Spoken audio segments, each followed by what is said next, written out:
দিনটি ছিল 12ই জুন 2025। অন্য আরেকটি স্বাভাবিক দিনের মতোই এই দিনটি শুরু হয়েছিল। ভোরের আলোর সাথে সাথে পাখিদের কলরবে দিনটিকে অভ্যর্থনা জানানো হয়েছিল, কিন্তু দুপুর গড়াতে গড়াতেই এক কালো ঘন মেঘের ঝাপটা যে পুরো আহমেদাবাদকে জড়িয়ে ধরবে বা ভারতের বুকে দেগে দেবে আরও একটি নতুন কালো দিন, তা কিন্তু কেউ আঁচও করতে পারেনি। হ্যাঁ, এই দিনটিতেই ঘটে যায় ভারতবর্ষের ইতিহাসের সবচেয়ে বড় বিমান দুর্ঘটনাগুলির মধ্যে একটি। চলুন জেনে নিই ইতিহাসের এই ভয়ঙ্করতম দিনটি সম্পর্কে। তার আগে আপনাদের কাছে আমাদের বিনীত অনুরোধ, আপনারা যদি আমাদের চ্যানেলে নতুন হন তাহলে অবশ্যই চ্যানেলটিকে সাবস্ক্রাইব করে আমাদের পাশে থাকবেন, আর যদি পেজটিতে নতুন হন তাহলে পেজটি অবশ্যই ফলো করতে ভুলবেন না। তো চলুন আজকের পর্বে ফিরে যাই।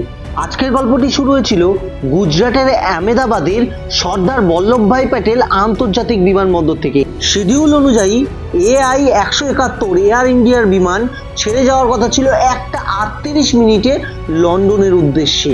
বিমানটি আমেরিকার কোম্পানি বোয়িং 787 নম্বর ছিল, যা আজ পর্যন্ত সারা বিশ্বে অক্ষত বিমান হিসাবে ধরে নেওয়া হয়েছিল। বিমানে সর্বমোট যাত্রীর সংখ্যা ছিল 242 জন, যার মধ্যে 230 জন ছিলেন যাত্রী এবং 12 জন ছিলেন ক্রু মেম্বার। হ্যাঁ, এই বিমানে যিনি চালক ছিলেন তার 8000 ঘন্টা চালানোর অভিজ্ঞতা ছিল এবং যিনি কো পাইলট ছিলেন তারও প্রায় 1000 ঘন্টা চালানোর অভিজ্ঞতা ছিল। এগুলো কেন বলছি তা এর পরে ভিডিওর শেষ প্রান্তে গিয়ে আপনারা অবশ্যই বুঝতে পারবেন। এই 230 জন যাত্রীর মধ্যে বেশ কিছু লোক ব্রিটিশ নাগরিক ছিলেন এবং পর্তুগিজ নাগরিকও ছিলেন, আর বাকি ভারতীয় নাগরিক, অধিকাংশই ছিলেন গুজরাটের বাসিন্দা। বিমানটি সময় মতোই 1:38 রওনা দিয়ে দিল লন্ডনের পথে। যাত্রীদের চোখে ছিল হাজারো স্বপ্ন। কেউ যাচ্ছিল লন্ডন প্রথমবারের জন্য বেড়াতে, কেউ যাচ্ছিল তার চাকরিতে জয়েন করতে, কেউ বা ভারতে এসেছিল তার বাবা মার অস্থি বিসর্জন দিতে, কেউ বা এসেছিল ছেলে মেয়ের সাথে দেখা করতে, কেউ বা কোনো জরুরি ভিত্তিতে ফিরে যাচ্ছিল লন্ডন। নানান রকম কাজ নিয়ে নানান রকম লোক, তাদের চোখে স্বপ্ন হাজার একটা, কিন্তু সেসব স্বপ্ন এক নিমেষে যে বিলীন হয়ে যাবে কেউ তা স্বপ্নেও ভাবেনি। হ্যাঁ, বিমানটি রানওয়ে থেকে ছাড়ার মাত্র কিছু দূর উড়ে যাওয়ার সঙ্গে সঙ্গে 2 মিনিটের মধ্যে নিকটবর্তী একটি আবাসনের উপরে ধাক্কা খেয়ে গেল। হ্যাঁ, ভেঙে পড়লো আবাসনের উপরে, সেখানেই ব্লাস্ট হয়ে গেল।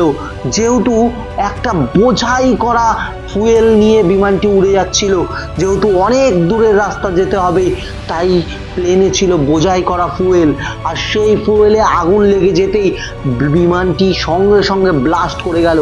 আর ব্লাস্ট করে যাওয়ার সঙ্গে সঙ্গে আগুনের ফুলকিতে, আগুনের সেই লেলিহান শিখায় প্রত্যেকটি মানুষ একদম দগ্ধ হয়ে গেল। হ্যাঁ, তারপরেই যখন উদ্ধার কাজ শুরু হলো তখন দেখা গেল 242 জন প্রাণের মধ্যে মাত্র একজন, বিশ্বাস কুমার রমেশ নামে এক ব্যক্তি বেঁচে ফিরে আসতে পেরেছে। হ্যাঁ, অকল্পনীয়ভাবে যখন সবাই ভেবে নিয়েছিল এই বিমান অ্যাক্সিডেন্টে কারো বাঁচা সম্ভব না, সেই মুহূর্তে সেই বিমানের থেকে বেরিয়ে আসলো বিশ্বাস কুমার রমেশ নামে এই ব্যক্তি। হ্যাঁ, ভগবান তাকে দ্বিতীয় জীবন দিল। তবে দুর্ভাগ্যজনকভাবে সেই বিমানটি যেই আবাসনটির উপর ভেঙে পড়েছিল সেই আবাসনটি ছিল একটি মেডিকেল কলেজের হোস্টেল, আর সেই হোস্টেলের একেবারে উপরিভাগেই কিন্তু সেই মুহূর্তে লাঞ্চ করছিল বেশ কিছু ডাক্তার, আর তারাও কিন্তু এই জাতাকলের মধ্যে পড়ে গেল। হ্যাঁ, এই ঘটনার সঙ্গে সঙ্গেই স্পটে বেশ কিছু ডাক্তারের কিন্তু মৃত্যু ঘটেছিল। বেশ কয়েকজন ডাক্তার আহত অবস্থায় হসপিটালে ভর্তি রয়েছেন। এখানে আরও একটি দুর্ভাগ্যজনক বিষয় হলো গুজরাটের প্রাক্তন মুখ্যমন্ত্রী বিজয় রূপানি এই অ্যাক্সিডেন্টের ফলে তার প্রাণ হারিয়েছেন।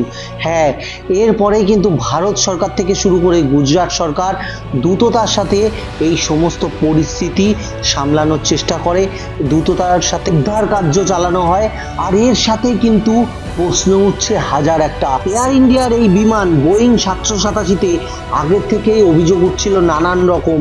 হ্যাঁ, এসি বিকল হয়ে গিয়েছিল, ডিজিটাল মনিটর কাজ করছিল না, এছাড়া আরো নানান রকম প্রশ্ন উঠছে এয়ার ইন্ডিয়া কর্তৃপক্ষ কতটা তাদের বিমানগুলোকে দেখভাল করে রাখছে তার উপর। প্রশ্ন উঠছে বোয়িং কোম্পানির উপর তাদের বিমান কতটা সুরক্ষিত, এই নিয়ে একটি স্বাভাবিক প্রশ্নচিত্র উঠে গেছে সারা বিশ্ব জুড়ে।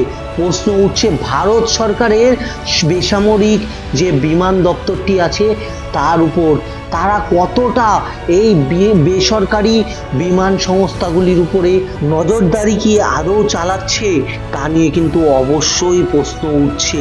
আর এই প্রশ্ন ওঠাটাই স্বাভাবিক।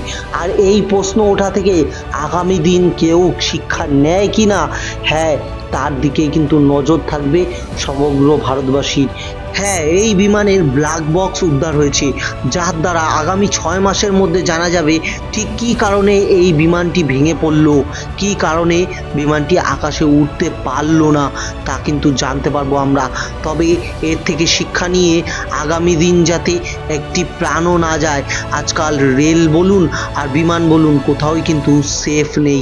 আর এই সেফ ব্যাপারটি কিন্তু ভারত সরকারের দায়িত্ব, তাদের অবশ্যই এদিকে নজর দেওয়া উচিত। আশা করি আগামী দিনে একটিও সাধারণ নাগরিকের জীবন যাবে না। হ্যাঁ, এই বলে আজকে আমাদের ভিডিওটি আমরা শেষ করছি। ভিডিওটি ভালো লাগলে একটি লাইক করে দেবেন, আপনাদের মতামত অবশ্যই কমেন্ট বক্সে জানাতে পারেন। আর ভিডিওটি আমাদের চ্যানেলে যদি আপনি প্রথম দেখছেন তাহলে অবশ্যই চ্যানেলটিকে সাবস্ক্রাইব করে দেবেন। ফেসবুকে প্রথমবারের জন্য আসলে পেজটিকে ফলো করতে ভুলবেন না। দেখা হবে পরবর্তী অন্য কোনো ভিডিওতে, ততক্ষণ অবধি ভালো থাকবেন, সুস্থ থাকবেন, ধন্যবাদ।